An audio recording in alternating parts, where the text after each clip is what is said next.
बिस्मिल्लाहिर्रहमानिर्रहीम, अस्सलाम वालेकुम नाज़रीन। आप देख रहे हैं प्रोग्राम ब्रेकिंग व्यूज़ और मैं हूं यासिर रशीद। नाज़रीन, इस वक्त मुल्क के तूल अर्ज़ में इंतखाबी मुहिम जो है वो ज़ोर शोर से जारी है। मुख्तलिफ पार्टीज़ इस वक्त मैदान के अंदर मौजूद हैं। पाकिस्तान पीपल्स पार्टी को देखें, रोज़ाना की बुनियाद पर उनके भी जलसे दिखाई दे रहे हैं। अब पाकिस्तान मुस्लिम लीग नून के भी जलसे दिखाई दे रहे हैं। मियाँ मोहम्मद नवाज शरीफ साहब, जिन पे काफ़ी अरसा सकूत तारी रहा, अब रफ्ता रफ्ता वो भी बोलना शुरू हुए हैं। पहले हाफिजाबाद से उन्होंने सफ़र का आगाज़ किया, मानसहरा से अब ननकाना, मुख्तलिफ जगहों पर वो जलसों में ना जा सके, लेकिन अब वो जलसों में भी जा रहे हैं, अपने हलकों के अंदर भी जा रहे हैं। लेकिन अवामी तौर के ऊपर क्या उस तरह से पजीराई उनकी हो रही है, ये एक सवालिया निशान है। क्योंकि उनकी जानिब से जो बयानिया अपनाया जा रहा है वो बयानिया यही है कि मुझे लाया गया है और मुश्किल वक्त में मुझे लाया जाता है। ये वो सादर करवाना चाहते हैं कि मुश्किल जब भी पड़ती है तो उसका हल मेरी ही वजह से निकलता है और मैं ही उसका हल निकाल पाता हूं। लेकिन इसके मद्दे मुकाबिल पाकिस्तान पीपल्स पार्टी के चेयरमैन बिलावल भुट्टो जरदारी साहब ये समझते हैं कि किसी को चौथी बार वजीर आजम बनाने की बजाय मुझे पहली बार वजीर आजम बनाए तो मुल्क की काया तब्दील कर सकता हूं और वो इस तरीके से पलट सकता हूं कि हमारे पास मंशूर मौजूद है और उसी मंशूर की बुनियाद के ऊपर एग्जीक्यूशन के लिए हमने पूरी तैयारी कर रखी है। और साथ ही साथ वो ये भी क्लेम करते हैं कि हुकूमत मरकजी सतह पे हमारी ही बनेगी और आजाद उम्मीदवारों से मिलकर बनाएंगे। अब ये जो आजाद उम्मीदवारों का वो एक खला छोड़ते हैं, क्या पाकिस्तान में आजाद उम्मीदवार जो किसी पार्टी से ताल्लुक नहीं रखते, ना किसी पार्टी के हिमायत याफ्ता हैं, वो इतनी बड़ी तादाद में मुंतखब हो सकते हैं कि पाकिस्तान पीपल्स पार्टी का साथ दें और एक हुकूमत बना सकें? इस वक्त ये जो नैरेटिव की जंग है, नैरेटिव की जंग में जो नैरेटिव है वो किस हद तक अवाम बाय कर रहे हैं, किसका बाय कर रहे हैं, किसको कंपेन की जरूरत है और इसे कंपेन की जरूरत है ही नहीं, ये एक सवाल है। पाकिस्तान की मजमूई सियासी सूरत हाल पर बात करने के लिए हमें ज्वाइन किया पाकिस्तान तहरीक इंसाफ के तरफ रऊफ हसन साहब ने। बहुत शुक्रिया रऊफ हसन साहब इस हवाले से अपना वक्त देने के लिए। रऊफ हसन साहब, अगर देखा जाए 2018 के मुकाबले में पाकिस्तान तहरीक इंसाफ को बहुत मुश्किल दरपेश आई 2024 में, लेकिन अब आपका उम्मीदवार कोई नहीं, बल्ले का निशान कोई नहीं, तो 18 की निस्बत 24 में किस हद तक मुश्किलात हैं या किस हद तक आसानी है कैंपेन?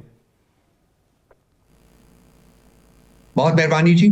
आपने कहा बल्ले का निशान नहीं, बिल्कुल ठीक है, बल्ले का निशान नहीं, लेकिन आपकी दूसरी part of the statement is incorrect कि हमारे उम्मीदवार कोई नहीं।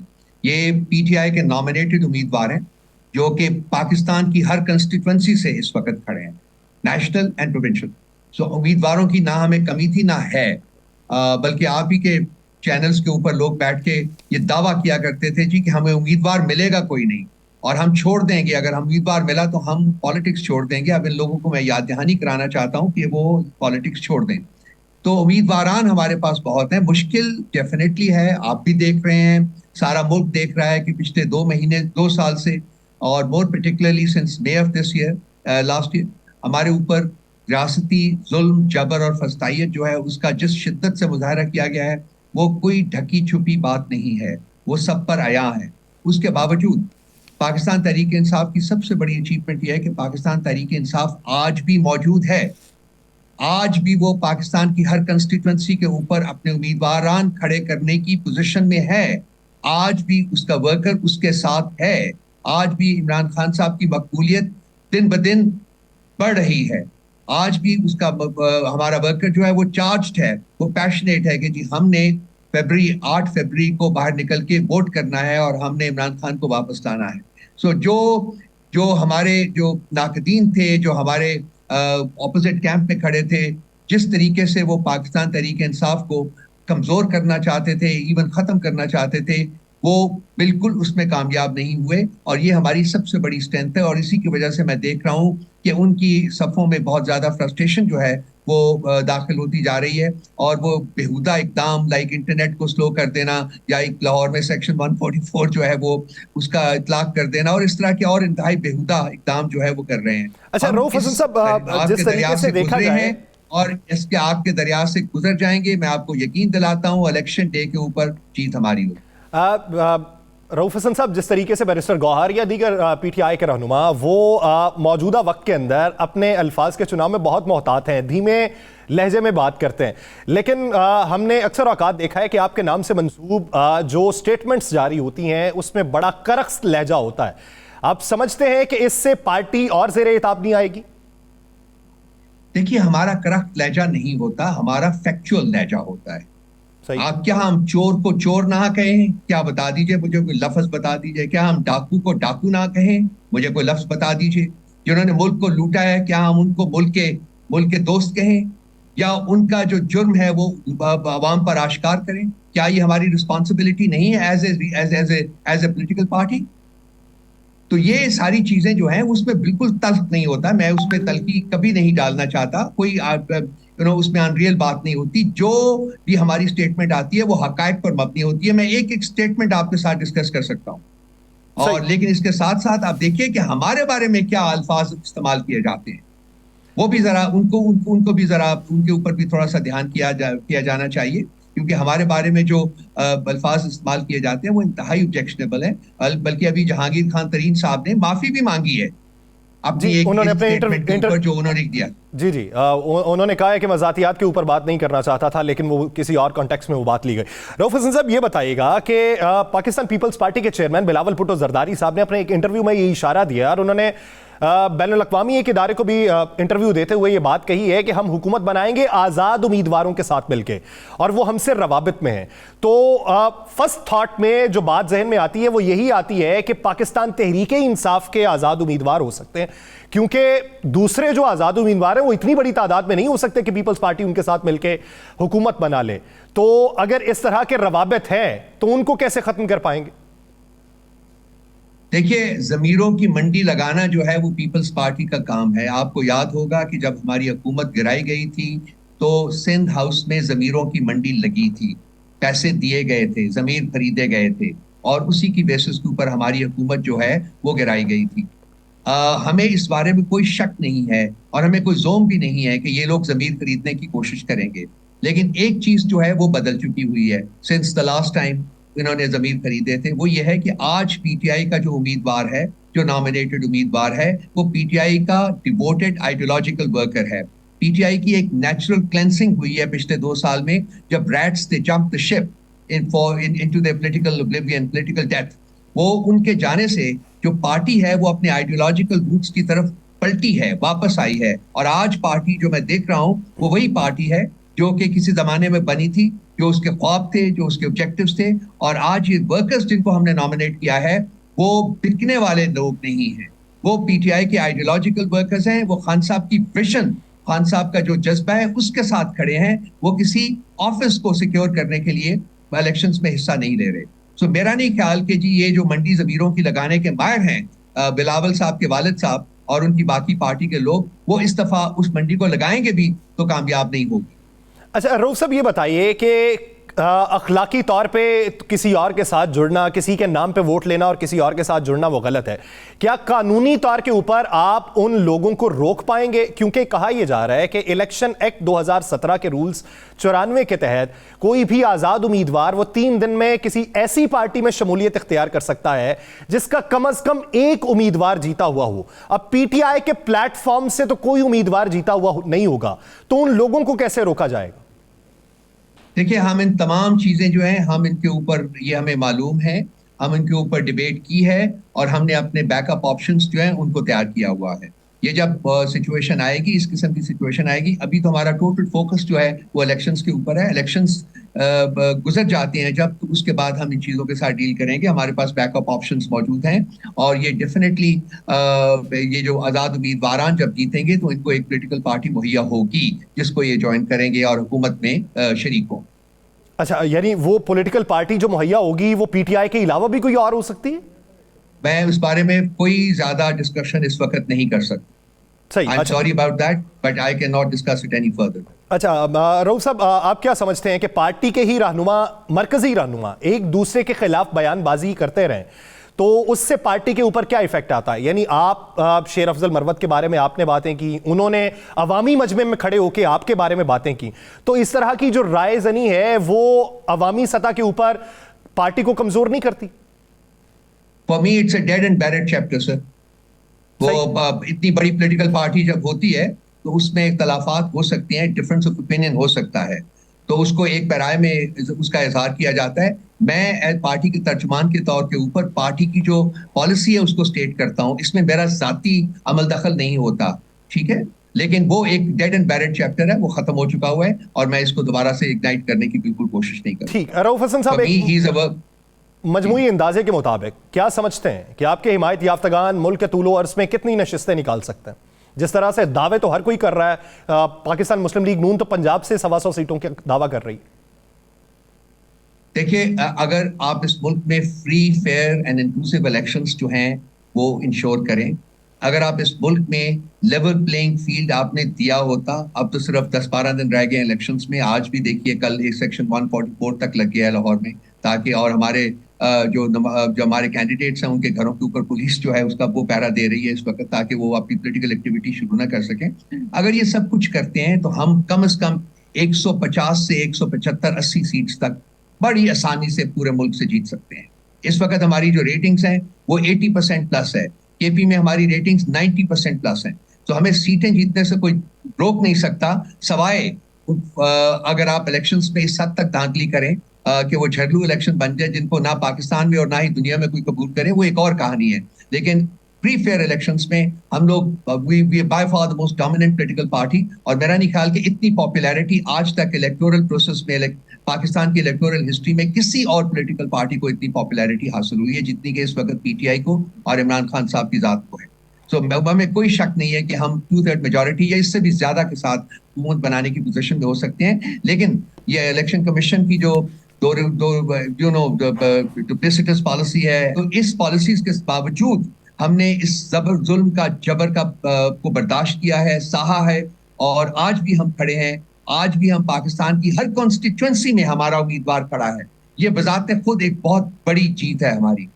जो वो लोग जो कि जैसे कि अच्छा, आप अपने आप में और नून लीग में फर्क क्या करते हैं कि नून लीग ये कहती है कि हमें भी हाथ पांव बांध के मैदान में उतारा गया था और आप लोगों को लाया गया था, आप वही क्लेम उनके बारे में करते हैं, तो मवाजना अगर किया जाए तो आपकी नजर जो है वो क्या देखती? देखिए जी, मवाजना हो ही नहीं सकता। नवाज लीग का मवाजना इमरान खान साहब के साथ हो ही नहीं सकता। नवाज लीग जो है 1982 में जब ये फाइनेंस मिनिस्टर बने थे पंजाब के, तो उस वक्त कौन सा इलेक्शन हुआ था? 1985 में जब ये चीफ मिनिस्टर बने थे पंजाब के, उस वक्त कौन सा इलेक्शन हुआ था? उसके बाद जिस तरीके से ये इलेक्शंस करवाते रहे, जीतते रहे, वो भी सबके सामने है। तो ये मवाजना ना करे। खान साहब के पीछे एक पॉलिटिकल स्ट्रगल है, 27 साल की पॉलिटिकल स्ट्रगल है। एक पार्टी के साथ, एक सीट के साथ भी उन्होंने असेंबली में बैठे हुए हैं, वो भी वक्त देखा हुआ है हमने। हम स्ट्रगल के थ्रू आए हुए हैं, हम पेट्रनेज के थ्रू नहीं आए हुए। सो कंपेयर ना करें please, I shall be very grateful. अच्छा, इस बारे में ये भी कहा जाता है कि जिस तरीके से पाकिस्तान तहरीक इंसाफ इस वक्त फेज से गुजर रही है, ये एक ऑर्गेनिक प्रोसेस है जो हर सियासी जमात के साथ कभी ना कभी होता रहा है, तो ये इसको मजबूत करेगा। क्या इसकी आप तायीद करते हैं? देखिए, मजबूत हो चुकी हुई है पॉलिटिकल पार्टी। देखिए, जो लोगों ने हमें निकाला था, मैं आपको बताता हूं, थोड़ी सी जरा फ्रैंक कॉन्वर्सेशन करते हैं। उनका ख्याल था कि माजी के लीडरान के तौर की तरह, जिसमें नवाज शरीफ साहब सर फहरिस्त हैं, खान साहब जो है वो भी 10-15 दिन जो है वो गुजारेंगे, उसके बाद वो भी चले जाएंगे, छोड़ जाएंगे। नवाज शरीफ साहब यही करते रहे। आपको पता है, जो साइकिल चलता था वो निकाले जाते थे, वो उसके बाद 10-15 दिन के बाद दस्तपस्ता हो जाते थे, कहते थे माफ कर दीजिए, चले जाते थे, फिर जोड़ तोड़ करके वापस आते थे। वो यही सोच रहे थे कि हम इनको निकालेंगे, खान साहब की कोई स्टैंडिंग नहीं होगी, खान साहब खत्म हो जाएंगे पॉलिटिकली और वो चले जाएंगे। पाकिस्तान की पॉलिटिकल हिस्ट्री जो है वो रीराइट की है खान साहब। आज 6 महीने से वो जेल में है और वो कहते हैं कि मैं यहाँ खड़ा हूँ, ये मेरा मुल्क है और मैं यहीं रहूंगा, मैंने बाहर नहीं जाना। तो ये एक रकम की जा रही है, पॉलिटिकल तारीख जो सियासी तारीख है वो नए सिरे से रकम की जा रही है। मैं फील करता हूं कि एक ही पॉलिटिकल पार्टी है जो कि डिजर्व करती है अवाम का कॉन्फिडेंस, अवाम का फेथ और अवाम का प्यार, और वो पीटीआई को मिली हुई है। पीटीआई के लिए इन 2 सालों में और खासकर मई के बाद से सरवाइव करना जो था वो बाय इटसेल्फ एक बहुत बड़ा चैलेंज था और हमने उसको बहुत ऐसे तरीके से निभाया है।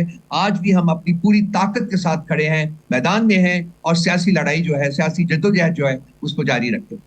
अच्छा, रऊफ हसन साहब, आप क्या समझते हैं कि सियासी जमातें ये कहती हैं कि आपने पोलराइजेशन इस हद तक की है कि घरों के अंदर इंतशार पैदा हो चुका है, बच्चे कुछ और सोचते हैं, वालिदैन कुछ और सोचते हैं, और पीटीआई ने ये नफरत का बीज बोया है जो किसी दूसरे को तहम्मुल मिजाजी से सुनने का हौसला नहीं पैदा करने देते। ये नफरत का बीज नहीं है मेरे भाई, ये अवेयरनेस का बीज है। ये खान साहब की कंट्रीब्यूशन है इस मुल्क की। खान साहब ने लोगों को, गरीब लोगों को, पिसे हुए लोगों को अवेयर किया है कि उनके आईनी हकूक हैं और उन आईनी हकूक को हासिल करने के लिए वो जद्दोजहद करें। आज पाकिस्तान का हर घर इस अवेयरनेस से आगाही है उसको। आज पाकिस्तान का हर बच्चा वो सोचता है कि उसके हकूक हैं और किस तरीके से वो उन हकूक के लिए जद्दोजहद करेगा। आज इमरान खान साहब एक अलामत बन चुके हुए हैं उन हकूक की कि ये वो लीडर है जिसके पीछे हमने चलना है और हमने पाकिस्तान अपने हकूक जो है इस मुल्क में हासिल करने हैं। इसमें कोई लड़ाई नहीं है, ये एक आईनी जद्दोजहद है, ये एक कानूनी जद्दोजहद है। और ये खान साहब की सबसे बड़ी कंट्रीब्यूशन पाकिस्तान को ये है कि उन्होंने वास्ट अवेयरनेस क्रिएट की है आवाम में। उनको पता चल गया है कि किस तरीके से उनको एक्सप्लॉइट किया जाता था, किस तरीके से उनका खून चूसा जाता था, किस तरीके से मुल्क की दौलत जो है वो लूटी जाती थी।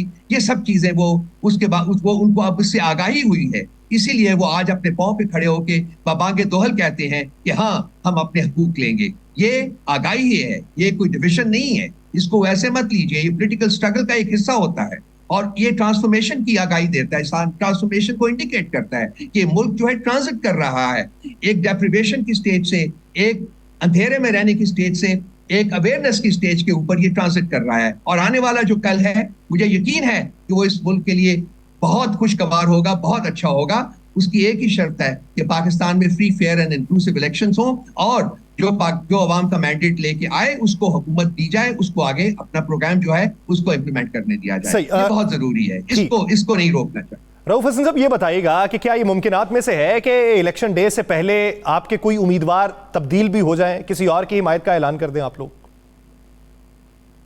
देखिए, उम्मीदवार तो हम नॉमिनेट कर चुके हैं। मेरा नहीं ख्याल कि जी किसी उम्मीदवार के तब्दील होने की कोई गुंजाइश बाकी बची हुई है, क्योंकि 10-12 दिन तो रह गए हैं सिर्फ।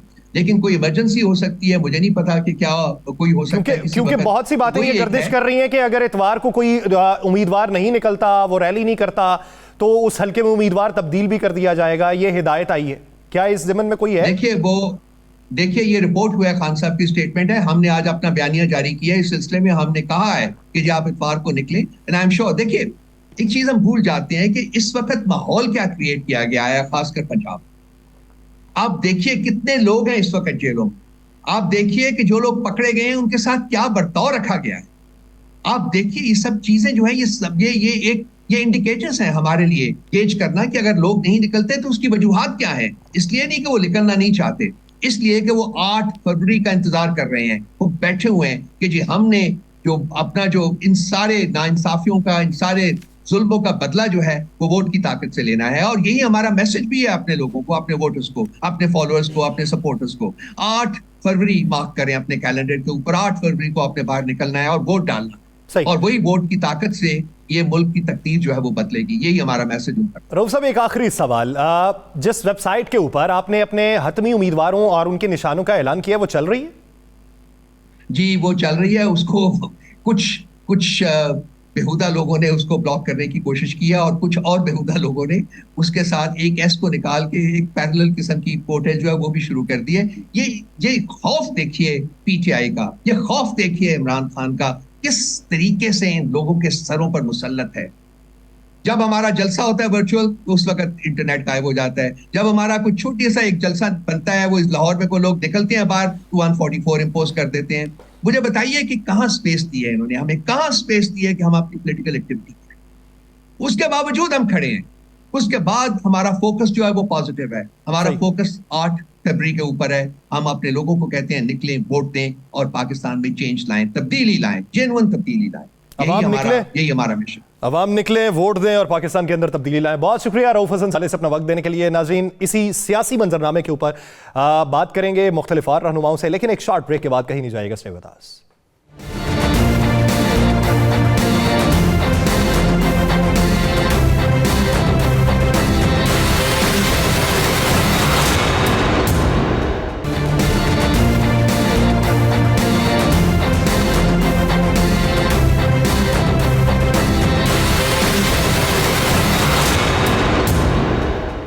ब्रेक के बाद खुशामदीद नाज़रीन, पाकिस्तान के मजमूई सियासी मंजरनामे पर बात करते हैं। मुख्तलिफ जमातों का इस वक्त जो बयानिया है और उनका जो मंशूर है किस हद तक काबिल अमल है।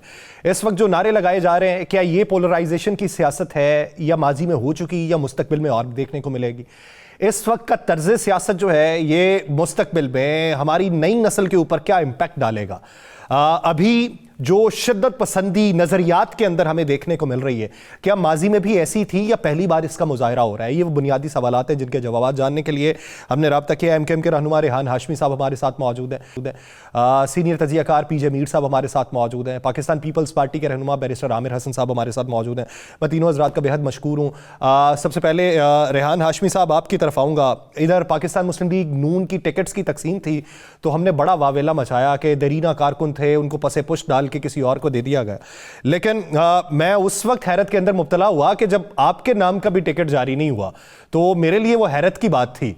तो ये फौकियत आप पे किसी और का दिए जाना, क्योंकि एमकेएम में बोलने वाले 5-7 हैं, उसमें से भी एक आध को माइनस कर दें तो पीछे फिर पार्टी के ऊपर भी सवाल उठता है कि किन बुनियादों के ऊपर दूसरों को फौकियत दी जा रही है। तो उसका जवाब फिर आपसे जानना। बिस्मिल्लाह रहमान रहीम। देखिए, एमकेएम पाकिस्तान में आपको याद होगा कि ऐसा वक्त भी आया है कि हमने अपने कैंडिडेट्स दूसरी पार्टीज को ऑफर भी किए हैं, जब खास तौर पर एक तालीमी काबिलियत के हवाले से एक यार्ड स्टिक सेट किया गया था।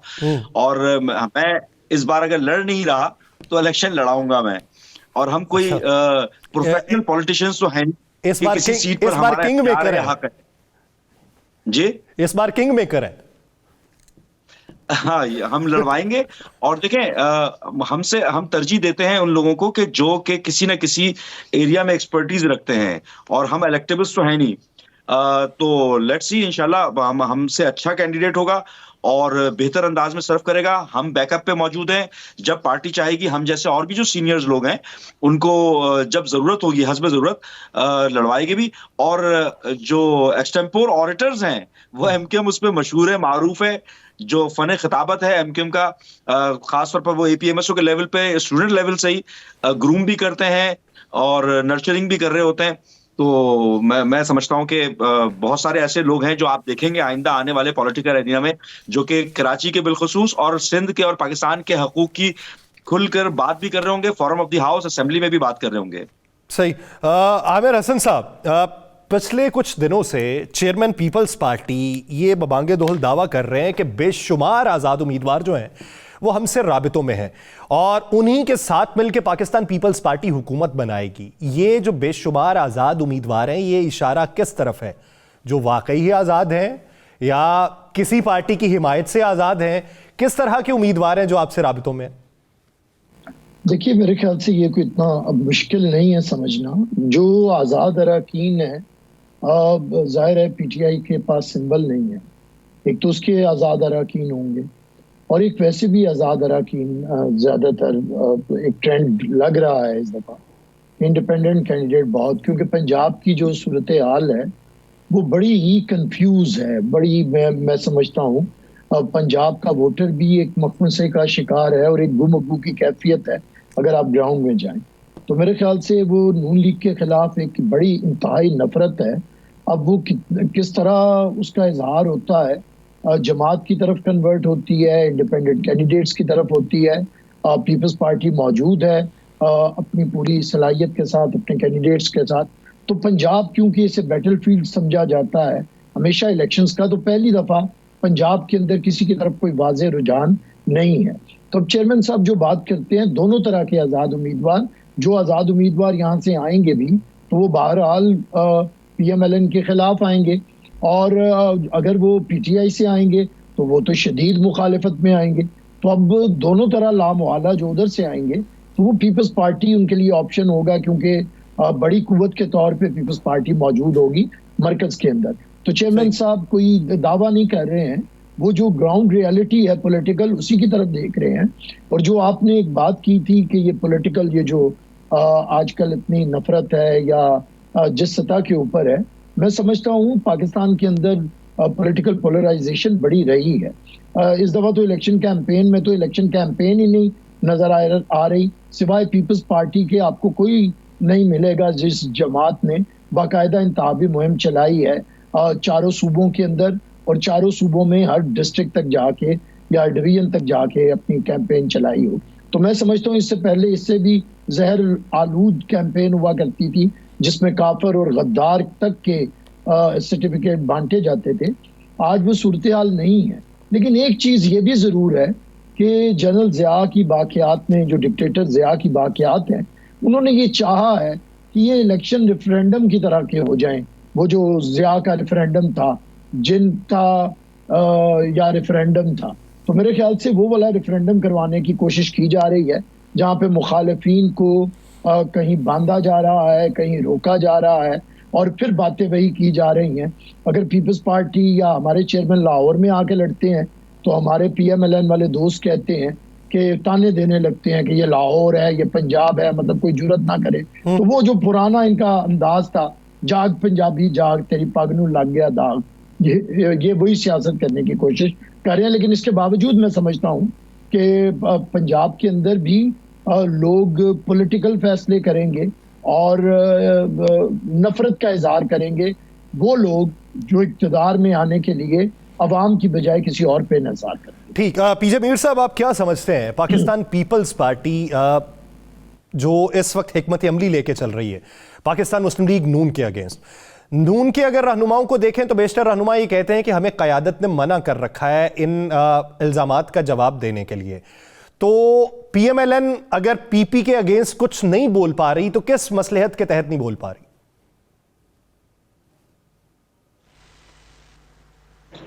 देखिए, अभी आपने एक लफ्ज इस्तेमाल किया था अपने प्रोलोग में, सियासी मंजरनामा। जी, ये सियासी मंजरनामा नहीं आप देख रहे हैं पाकिस्तान में, आप मजाकी मंजरनामा देख रहे हैं। ये जमहूरियत का एक मजाक है। जब किसी को आप रोकते हैं और किसी को आप कहते हैं कि आपकी और आप लड़ते नहीं हैं, आपको अरेस्ट कर लिया जाएगा, तो वो डेमोक्रेसी नहीं होती है। वो बिल्कुल, ये तो डिक्टेटरशिप में भी कभी नहीं हुआ इस तरह। अब जनरल मुशर्रफ का टाइम देख लें, जिस तरीके से आजकल हो रहा है, सप्रेस कर रहे हैं कैंडिडेट्स को, तो ये तो एक मिलिट्री रजीम में भी नहीं हुआ। So the basic question is कि आपने जो किया है आगे क्या है, मुस्लिम लीग नून क्या है, ये कर रहे हैं अपने अपने, पीपल्स पार्टी भी कर रही है अपने अपने। अब बात वहीं आ गई है ना, PDM से पहले ये सब एक थे, PDM डिसमेंटल होती है, सब एक दूसरे के खिलाफ हो जाते हैं, और ये भी मैं कहूँगा खिलाफ पॉलिटिकल गिमिक्री होती है। रीगल चौक पे शहबाज शरीफ साहब पेट फाड़ते हैं, इधर से बिलावल कुछ कहते हैं, और ये एक रिएक्शन काउंटर रिएक्शन, ये पॉलिटिकल गिमिक्री, इस पे लोग अब किसी पे कोई एतबार नहीं करते। लेकिन जो एक बड़ी इंपॉर्टेंट चीज है कि आपने कहा कि PTI एक दहशतगर्द एक जमात है, चलो कह दिया आपने, उनके कहने से होती तो नहीं है लेकिन हो गया। लेकिन जब इलेक्शंस आते हैं, आप हमें अपना वोट दें, हम आपको लेके जाएंगे, तो वो दहशतगर्दी किधर गई? फिर मुझे बताया, वो कहाँ गई? उसको आप कैसे नेगेट करते हैं? तो ये जो इस तरह के जो बयानात होते हैं, वो अपने आप के खुद एक कॉन्ट्राडिक्टरी बयानात बन जाते हैं, जो कि इलेक्शन के जब वो एक्चुअल वोट कास्ट करना होता है, उस वक्त वो काउंट होता है दिमाग का। उस वक्त वो आदमी या एक औरत या जो भी हो, वो सोच के अपना वोट डालती है। बिल्कुल बेशक, इसमें कोई शक नहीं है कि एक जमाने में PML या PPP एक नेशनल पॉलिटिकल पार्टी थी, कराची से लेकर लंडी कोतल तक। आज क्यों रीजनलाइज्ड हुई है, क्यों मार्जिनलाइज्ड हुई है? कोई वजह तो है ना यार। वोट इस तरह तो नहीं टूट जाता, एक परसेप्शन से भी टूटता है और दूसरा कामों से भी टूटता है। कई लोग हैं पीपल्स पार्टी में जिन्होंने उनको बहुत नुकसान पहुंचाया, बहुत नुकसान पहुंचाया, और कई ये जाले खड़े हुए पीपल्स पार्टी के साथ, वेल डन, और वो कहीं ना इधर होते हैं ना उधर होते हैं। इसको कहते हैं हम नजरियाती पॉलिटिक्स। इसमें नून में आप देख लो, अब ये जो आपकी तीसरी जमात आती है, ये तहरीक इंसाफ, अब तहरीक इंसाफ अब टूट गई है ना, टूटी, हाँ बिल्कुल टूट गई, क्योंकि हर एक इनके निशान तो अलग हो गए। लेकिन अब लिटमस टेस्ट ये बताएगा कि क्या अभी आपने मेरे ख्याल किसी से सवाल किया था कि अब उसके बाद क्या होगा, ये इधर जाएंगे उधर जाएंगे। अगर तो ये उधर गए तो फिर ये भी 0-0 हो जाएंगे। ये जाएंगे एक ही जमात के पास, ये जो इंडिपेंडेंट लड़ रहे हैं, और वही उसी को तैयार करेंगे, इसको PTI। लेकिन मीर साहब सवाल ये है कि वो वी डोंट केयर वो PTI में किस तरीके से जाएंगे, क्योंकि इलेक्शन एक्ट 2017 के रूल 94 के तहत आजाद उम्मीदवार 3 दिन के अंदर उसी जमात में शामिल हो सकते हैं जिसका कम से कम एक उम्मीदवार उसके इंतखाबी निशान या प्लेटफॉर्म से मुंतखब हुआ हो। अब PTI का तो कोई उम्मीदवार नहीं हुआ होगा। सलमान अकरम राजा साहब ने लाहौर हाई कोर्ट में दरखास्त दी हुई है आज़ाद करार दिए जाने के खिलाफ, तो अगर कोई एक भी नहीं होता तो फिर उनके पास ऑप्शन क्या होगा सेकंड? फिर ऑप्शन की बात ही कोई नहीं है ना। फिर आप कहें कि ये इलेक्शंस फार्स है, ये फ्रॉड है, ये सही इलेक्शंस नहीं है, और दुनिया इसको एक्सेप्ट नहीं करेगी। और जो नई गवर्नमेंट आएगी, लेट मी टेल यू, जहां मैं बैठा हूं, members of parliament and 3 members of House of Lords, उन्होंने कहा हम इसको एक्सेप्ट नहीं करेंगे। ये कल की बात है, मैं कल हाउस ऑफ लॉर्ड्स में था और कल मुझे 3 लॉर्ड्स ने ये बात की, और उसके बाद मेंबर्स, आम जो मेंबर्स हैं, उनका भी यही ख्याल है। तब आप मुझे बताएं, आपको एक्सेप्ट किया जाएगा इन टर्म्स एंड कंडीशंस के ऊपर? आप खुद बताएं, एज अ ह्यूमन बीइंग, किसी के साइड हम नहीं लेते हैं, हमें नहीं पता जो मर्जी आ जाए। क्या ये मोडस ऑपरेंडी जो हम दे रहे हैं आवाम के आगे, दुनिया के आगे, अपने एक डेमोक्रेटिक इलेक्ट्रेट के आगे, क्या ये सही है? खुद सोच लेना। हमने तो फेवर किसी की नहीं करनी, हमने तो फेवर उसकी करनी है जो हुकूमत भी आए और आवाम का काम करे। We don't care who comes in. So the question arises, क्या आपका ये modus operandi, is this the right way? No, I don't think so. फिर आगे आपके पास इकोनॉमिक चैलेंजेस है, इकोनॉमिक डिप्रेशन में आप बैठे हैं। How will you remove that economic depression? क्या आपके पास एक ऐसी टीम आएगी या ऐसी कोई पार्टी आएगी जिसके अंदर और एरिस्टोटल और दूसरे क्या डेमोक्रेट्स बैठे हुए हैं? ये तो स्वॉर्ड और डेमोक्रेट्स हैंग करेगी, वो हैंग करेगी लोगों के सरों के ऊपर कि अब क्या होगा। हमें इस अनसर्टेनिटी से 10-12 दिन रह गए, जो भी हैं, बैठ जाएं और एक्सेप्ट कर लें कि भाई ये इलेक्शन सही होंगे, ईमानदारी से होंगे। लेकिन कैसे होंगे जब आपने एक पार्टी को निकाल दिया है, उसको आप इलेक्शन ही नहीं होने दे रहे? How will you call that? चल, इस पे मैं आपकी तरफ वापस भी आऊंगा। अफगानिस्तान के हैं। मैं वापस आता हूँ। रेहान हाशमी साहब, इब्तदाई तौर के ऊपर जब किसी का किसी से इत्तेहाद नहीं हो रहा था, MKM ने PMLN के साथ खड़े होकर इत्तेहाद की बातें की, क्या वो स्टेटमेंट जल्दबाजी में दे दिया गया था, या अभी भी आप समझते हैं कि मुस्तकबिल करीब में जब नताइज का ऐलान होगा तो नून लीग MKM के साथ ही खड़ी होगी? देखिए, कबल इसके कि मैं इस बात पर आऊं, मैं गोश गुजार करना चाहूंगा कि बड़े एट्रोसिटीज की बात की जा रही है, मार्जिनलाइजेशन की बात की जा रही है, मगर MKM वो वाहिद जमात है जो कि इन तमाम एट्रोसिटीज को, मार्जिनलाइजेशन को सहती रही है, लाशें उठाते रहे हैं, और हम मुख्तलिफ फोरम पे बात भी करते रहे हैं। तो मेरा नहीं ख्याल कि किसी और जमात के साथ अभी कुछ भी हुआ है। अगर किसी ने मुल्क की सलामती पर हमला किया है तो उसके खिलाफ एक्शन होना चाहिए, और बरमला उसका इजहार कर रहे हैं। मुझे नहीं मालूम कि कौन सी आज़ादी की बात कर रहे होते हैं। आज़ादी तो अपने सोच की आज़ादी होनी चाहिए, और बुनियादी तौर पर आइन की पासदारी की आज़ादी होनी चाहिए। जहां तक इस बात का ताल्लुक है कि MKM का मुस्लिम लीग नून के साथ मुआहिदा और कंसेंसस। जी, मैं मीर साहब हाशमी साहब बात मुकम्मल करने में आता हूं वापस। जी हाशमी साहब, कि एट्रोसिटीज की बात कर रहा था, वो जो परसेप्शन डेवलप किया गया, और अगर कोई मुल्क दुश्मन था तो उसको सफाई हस्ती से खत्म हो जाना चाहिए था, लेकिन क्योंकि पॉलिटिकल पार्टी थी, एक परसेप्शन खास तौर पर डेवलप किया गया। और जब हम मुख्तलिफ प्रोग्राम्स में और मुख्तलिफ फोरम पे बोलते थे, तो यही लोग जो आज वावेला कर रहे हैं, ये कहते थे फोरम ऑफ द हाउस कि हाउ इट इज पॉसिबल। और आज इनके साथ खुदा न खास्ता किसी बेगुनाह के साथ कुछ भी नहीं होना चाहिए, कोई मावरा अदालत कत्ल नहीं होना चाहिए, मिसिंग नहीं होना चाहिए। लेकिन जब हम इनके साथ मुबाहिसा कर रहे होते थे और इनको गोश गुजार कर रहे होते थे, बता रहे होते थे, फरियाद कर रहे होते थे, तो ये मानने को तैयार नहीं हो रहे होते थे। तो बहरहाल ये अगर नाजायज किसी के साथ हो रहा है तो होना नहीं चाहिए, अव्वल जिक्र। और अगर किसी पार्टी का परसेप्शन डेवलप करके नेगेटिविटी की तरफ एक पूरा परसेप्शन डेवलप किया जा रहा है, तो MKM के ऊपर कौन कौन से इल्जाम नहीं लगाए गए, और फिर उसको क्लियर करके सामने भी खड़ी हुई है MKM और डटी रही। मैं मुस्लिम लीग नून के साथ मुआहिदे की बात कर रहा था।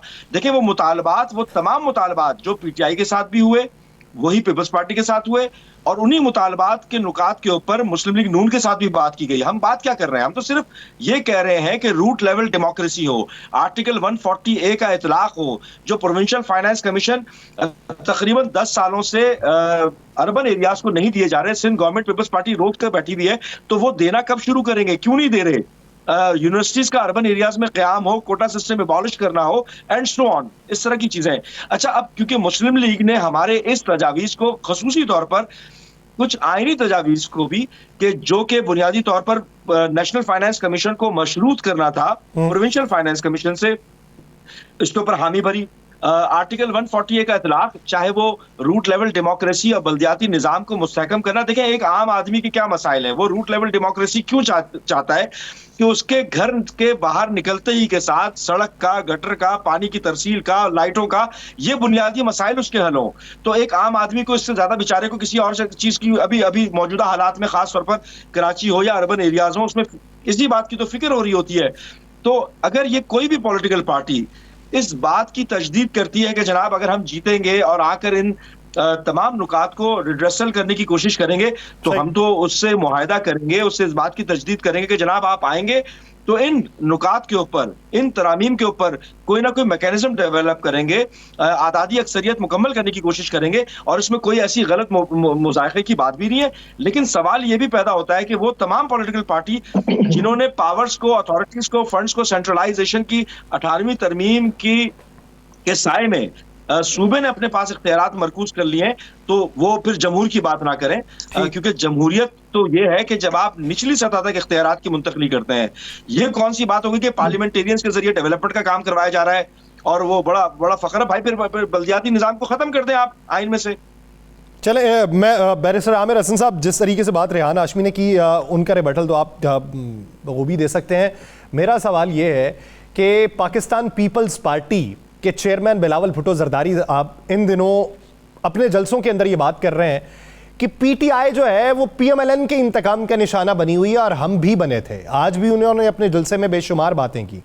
दूसरी तरफ से जवाब ये आ रहा है कि ये आपको इन्हीं 10-12 दिनों में क्यों दिखाई दे रहा है, पिछले 2, 4, 6 महीनों में क्यों दिखाई ना दिया? अभी सिर्फ आप अपनी इलेक्शन कैंपेन के लिए अपना बयानिया तब्दील कर रहे हैं। देखिए, अगर हमने इलेक्शन कैंपेन के लिए बयानिया तब्दील किया है, तो आप बता दें कि हमारा पहले बयानिया क्या था। हमने कब कहा था कि किसी जमात का रास्ता रोका जाए, कोई एक स्टेटमेंट बता दें। और हमने कब किसी का रास्ता रोकने पे या खुद रोका है या रोकने को सपोर्ट किया है। देखिए, 2017 में वापस चलते हैं, इलेक्शंस हो रहे थे, उस वक्त एक और कोई ब्लू आइट था, और वो ब्लू आइट सबको डिस्क्वालीफाई करवा रहा था, रास्ते बंद करवा रहा था, हमारी जमात तोड़ तोड़ के शामिल करवा रहा था। रोज एक नया नारा लगता था कि विकेट उड़ा दी।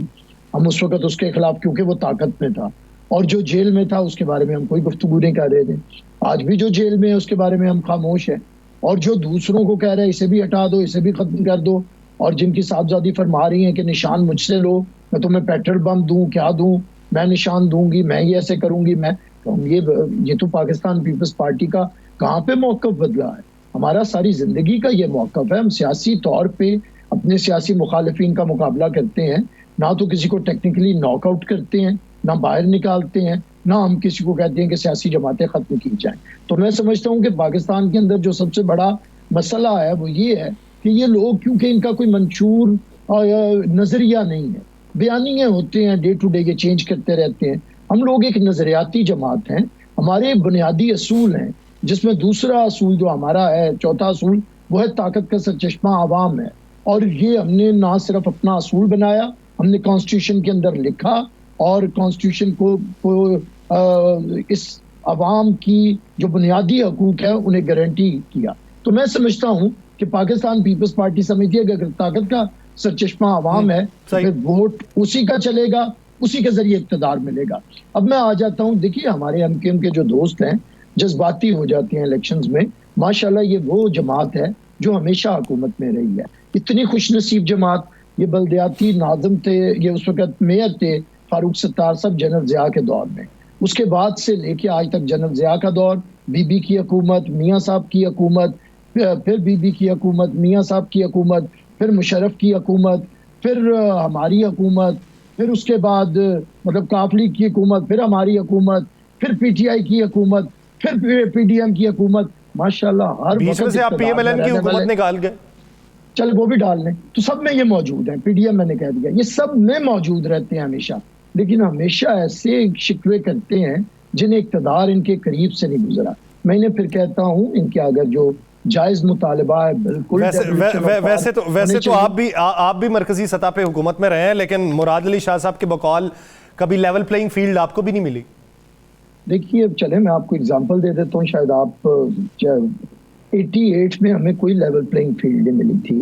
असगर खान केस, उसका फैसले में सुप्रीम कोर्ट ने लिख दिया है, हमें लेवल प्लेइंग फील्ड नहीं मिली, हम जीत के आए, हमारी 2/3 अक्सरियत को तोड़ा गया, फिर छंगा मंगा ऑपरेशन करके हमारी पंजाब हुकूमत को रोका गया, तो लेवल प्लेइंग फील्ड नहीं मिली। यानी आप फिर ये कहना चाहते हैं कि जिसको लेवल प्लेइंग फील्ड नहीं मिलती वो जीत के आता है? नहीं, देखिए, मैं यही बताना चाह रहा हूँ आपको कि पाकिस्तान के अंदर कुछ लोग ऐसे हैं जो अवाम की ताकत पे इंहिसार करते हैं। सही। पीपल्स पार्टी को बिल्कुल बड़ा नुकसान पहुंचा है, मैं इस बात से एग्री करता हूँ पीजे मीर साहब ने जो कहा कि कभी हम लेकिन ये जो हमारे साथ जुल्म हुआ है, 50 साल से हमें इक़्तिदार पंजाब में नहीं दिया गया। क्या पाकिस्तान पीपल्स पार्टी बुज़दार जैसे लोगों से भी मतलब खराब थी कि नहीं दिया गया, छीना गया है इक़्तिदार? मैं आज भी कहता हूँ, और एक मैं बात कह रहा था, हम चाहते हैं कि मुकामी हुकूमतों तक इख्तियारात जाएं, लेकिन उसके लिए बैठ के बात होगी, बैठ के बात करना होगी। आगे एक बात तो कर लेने दें, मैं कंप्लीट कर रहा हूँ, खुद खत्म कर रहा हूँ। देखिए, हमने जो इख्तियारात का इर्तिकाज़ था ऐवान सदर से पार्लियामेंट से सूबाई हुकूमतें, अब हम इस दफा ये वादा लेके आ रहे हैं कि वफाक से वो 17 वजारतें खत्म करेंगे, 300-350 अरब रुपया बचाएंगे, और मुकामी हुकूमतें मजबूत हो रही हैं। फिर तो मुकामी हुकूमत में MQM वाले भाग जाते हैं, इलेक्शन में आते ही नहीं है, जो इनका हाल होता है। तो ये सिर्फ मेरे ठीक है, इलेक्शन खेलते हैं, अदरवाइज जब इलेक्शन आते हैं फिर ये चले जाते हैं। चले एक ब्रेक लेते हैं, ब्रेक के बाद आएंगे पीजे मीर साहब की तरफ चलेंगे और पीजे मीर साहब की राय लेंगे कि वजारतों के खत्म कर देने से या फिर इलेक्शन के करीब बयानियां तब्दील करने से या नया बयानिया बनाने से फर्क क्या पड़ता है। ब्रेक के बाद वापस आएंगे, कहीं नहीं जाइएगा, स्टे विद अस।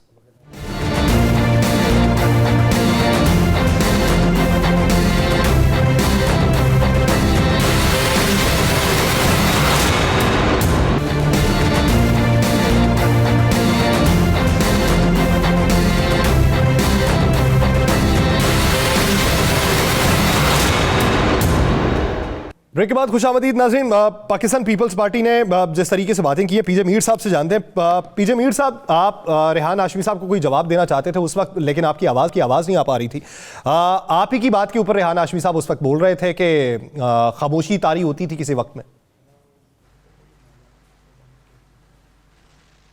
अच्छा, सबसे पहले मैं यही कहना चाह रहा था, जो रेहान बात कर रहे थे कि जब ये एडीएम का जो इनका हुआ था उधर, एक कॉन्फ्रेंस हुई थी लंदन में मिलीनियम होटल पे, और वहाँ मुझे याद है अशकज़ई और मौलाना फजल रहमान ने एक करारदाद पेश की थी, जो कि सब ने एक्सेप्ट किया था कि MQM एक दहशतगर्द जमात है। और उसके बाद फिर मियाँ साहब निकल के उन्होंने APDM बनाई दूसरे कमरे में जाके। अब मुझे बताओ, आप बैठ के यहाँ कुर्सियों के ऊपर एक जमात को कहते हो दहशतगर्द है, चलो कह लिया दहशतगर्द है, और फिर आप जाके उनसे वोट भी मांगते हो। यार, किस किस्म की सियासत आप लोग करते हो? एक मिनट में MQM is the worst political party and next minute everybody goes there and asks them, और ask नहीं, beg them for their votes। ये सियासत नहीं होती है, ये सिर्फ लोगों को एक परसेप्शन, गलत परसेप्शन डालना होता है कि MQM ये MQM वो है। मैं किसी का कोई वो हामी नहीं हूँ, लेकिन मैंने देखा है कि MQM ने बहुत कराची में पर्टिकुलरली काम किया है, बहुत काम किया है। अब जब रोडें ब्लॉक हो जाती हैं तो गालियां गवर्नमेंट को पड़ती हैं, जिसकी मर्जी गवर्नमेंट हो, लेकिन ये जो प्लास्टिक्स और ये जो डेब्री आप उधर गटर्स में डालते हैं, क्या वो मिनिस्टर्स डालते हैं, क्या वो गवर्नमेंट डालती है? कोई नहीं। Right from Karachi, anywhere in the country, गंद हम करते हैं, गालियां गवर्नमेंट को हम देते हैं या पॉलिटिकल पार्टीज को देते हैं। So I thought I must clear that was a very wrong thing. मैंने उस वक्त भी कहा था, पता नहीं कि इनका इधर लीडर है, छोड़े उसको क्या नाम लूं, मैंने उसको भी कहा था, मैंने कहा ये आपने क्या ज्यादती की है, और यही चीज होती है। आज आपने PTI के साथ भी यही कर दिया सारे। आज तो वक्त है जमहूरियत को इतना तकड़ा करो कि बाकी पार्टीज खड़ी हो जाए, और जिस तरह के बिलावल कह रहे हैं उनको, ये PTI वालों को, आ जाए जी हमें वोट दे, बिलावल को चाहिए कहें नहीं जी इमरान खान को बाहर निकालो। ये क्या बात है कि वो अंदर है तो उसके लोगों के साथ आप ले रहे हैं? नो, आप निकालो सबको कि इकट्ठे हो फॉर डेमोक्रेसी। हमारी डेमोक्रेसी बड़ी लूली लंगड़ी क्यों होती है? इसलिए होती है कि कोई जो नीचे जा रहा होता है, as far as we are concerned, हमारा एक पॉलिटिकल जो ओपोनेंट है वो नीचे चला गया, उसका वोट को हम इनकैश करेंगे। हर पार्टी यही करती है। तो ये जमहूरियत नहीं होती है, ये अपॉर्चुनिटी होती है, और ये जो अपॉर्चुनिटी हम लेते हैं डेमोक्रेसी के अंदर, in the name of democracy, ये एक फार्स बन जाता है। ये एक मजाक बन जाता है और हम एक दूसरे के साथ मजाक कर रहे हैं। फिर हम बात करते हैं इलेक्टेबल्स, और भाई ये कौन से इलेक्टेबल्स हैं? इतनी देर के इलेक्टेबल्स हैं, क्या इन्होंने काम किया है मुझे बताओ। अपने एरिया के वडेरा आपको बन गया, इलेक्टेबल हो गया क्योंकि वो ताकतवर है, तो आप समझते हैं कि वही काम करेगा। कितने वडेरों ने काम किए हैं यार, जरा बताएं तो सही मुझे। सही, आप किताब पढ़ें journey to illusionment by Shahbaz Mazari, आपको पता चल जाएगा कि पाकिस्तान की पॉलिटिकल हिस्ट्री क्या है। सो द क्वेश्चन अराइजेस कि क्या हमारे अंदर वो सब्र, क्या वो तहम्मुल, क्या वो कंसिडरेशन एक दूसरे के लिए है, बर्दाश्त है? नहीं है, बिल्कुल नहीं है। वो बर्दाश्त नहीं है, वो बर्दाश्त पैदा करनी चाहिए। अभी तो और गर्मा गर्मी होगी, गर्मा गर्मी होगी। आखिरी 4 मिनट बाकी हैं, बिल्कुल करनी चाहिए। ठीक, आमिर हसन साहब आप कमेंट करना चाहते थे पीजे साहब की बात पे? देखिए, पीजे साहब ने जो याद करवाया है, ये भी याद होगा कि तमाम जमातों ने जब कहा था कि एमक्यूएम दहशतगर्द जमात है, हम इत्तेहाद नहीं करेंगे, तो पीपल्स पार्टी ने कहा था सियासी जमातों के लिए दरवाजे बंद नहीं होते, और इसी पे हमारा इख्तलाफ हुआ था। हमने सपोर्ट किया था कि सियासी कुव्वतों के दरवाजे बंद ना करें। आज पीजे साहब बहुत बड़ी बात कह रहे हैं कि हम कहें कि इमरान खान बाहर हो। वो इमरान खान जिसने हमारे साथ जुल्म की इंतहा की, हमने उसे ना जेल में डालने की बात की, ना हम कहते हैं जेल में डाला जाए। मुल्की कवानीन मौजूद हैं जो इमरान खान ने 9 मई को या उनकी जमात ने किया, कानून के मुताबिक होना चाहिए। ना हम उन्हें गिरफ्तार करने की बात करते हैं, ना हम उन्हें रिहा करने की बात करते हैं। हम ये बात जरूर करते हैं कि सियासी जमातों को रोका ना जाए, सियासी एक्सरसाइज से ना रोका जाए। पीजे मीर साहब जरा हमारा ये भी तो हौसला देखें कि जो बंदा हमें दिन रात चोर डाकू कहता है, हमें जेलों में रखता है, हम जब उस पर बुरा वक्त आता है एक दफा नहीं कहते, कभी हम नहीं कहते कि इसे सजा दें, इसे तकलीफ दें। यही हमारा, इसको तो अप्रिशिएट करें। फिर तो आप जो हमसे जो चाह रहे हैं ना, इतना तो ज़र्फ किसी का भी नहीं होता जो आप चाह रहे हैं ना। तारीख में इतना किसी का ज़र्फ हुआ है कि कल तक जिस शख्स ने हमें जेल में रखा, वक्त आएगा पॉलिटिकली वो अपने केसेस को करके आए, जैसे हम अब बाइज्जत बरी होके आए हैं 14 साल जेल में रह के, आसिफ अली जरदारी साहब, और इस तरह हमारी बहुत सी लीडरशिप तो होके आए। हम किसी सियासी जमात को रोकने के हक में नहीं। ना कल थे जब पाबंदी लगने की बात हुई पीटीआई पे, हमने सपोर्ट नहीं किया। हम आज भी कहते रहे कि इनका सिंबल नहीं छीनना चाहिए। हमने कभी नहीं कहा कि सियासी जमातों को, लेकिन सियासी जमातों को भी सियासी जमात बनना चाहिए। क्या इमरान खान को नहीं चाहिए था कि वो किसी पॉलिटिकल फिगर को आगे ले आता? जो उन्होंने भी पार्टी के साथ किया है उसमें हम कसूरवार नहीं है, वो उनके मामला है। लेकिन इसके बावजूद हम कहते हैं कि पॉलिटिकल फोर्स को इस तरह से उसका रास्ता नहीं रोकना चाहिए। ये ना जमहूरियत के लिए अच्छा होता है, ना रियासत के लिए अच्छा। ठीक, आखिरी मिनट रेहान हाशमी साहब, फर्ज कर लें पीपल्स पार्टी की हुकूमत बन रही हुई, तो क्या एमक्यूएम पीपल्स पार्टी के साथ विफाक में इत्तेहादी होगी? क्योंकि एमक्यूएम का ये मानना है कि हम आवाम के लिए होते हैं, और अगर हम ऑपोजिशन में बैठे तो हम उनका फैसला किस तरीके से कर सकते हैं? देखिए, मैं पहले तो मीर साहब का तहे दिल से शुक्रिया अदा करूंगा कि इन्होंने वो तारीखी हकायक अफशा किए। इसमें कोई दो राय नहीं कि जिस तरह बैरिस्टर साहब कह रहे थे कि जनाब हुकूमत साजी में रहे हैं, तो भाई आप पीपल्स पार्टी के दोस्तों और दीगर पॉलिटिकल पार्टी एमक्यूएम के पास नहीं आते। जिस तरह की मीर साहब की हुई वही बात, यही तो हम कह रहे हैं। और जहां तक ताल्लुक है मेजॉरिटी लेने का, तो जनाब आज बैरिस्टर साहब, यासिर रशीद साहब आपके प्रोग्राम में बैठकर ऐलान कर दें कि पीपल्स पार्टी अपने मंशूर का हिस्सा बनाएगी कि जो मोनार्की टाइप का इनहेरिटेड पॉलिटिकल जो एलीट क्लास इन्होंने रखा हुआ है वो खत्म करेंगे और जमहूर की बात करेंगे। ये ऐलान कर दें आपके प्रोग्राम में कि जो अर्बन एरियाज के कोटा सिस्टम की जद में लाकर इन्होंने मारा हुआ है वो खत्म कर देंगे। ये प्रोविंशियल फाइनेंस कमीशन जो रोक कर बैठे हुए हैं ये खत्म कर देंगे। प्रोग्राम का वक्त खत्म हो गया है, लेकिन बात ये है कि इस पे फैसला कौन करेगा, माजी में भी होता रहा है। बहुत शुक्रिया पीजे मीर साहब, रेहान हाशमी साहब और बैरिस्टर आमिर हसन साहब इस हवाले से अपना वक्त देने के लिए। नाज़रीन, प्रोग्राम का वक्त खत्म हो जाता है, मुझे दीजिए इजाजत। आपसे मुलाकात होगी कल, अल्लाह निगहबान।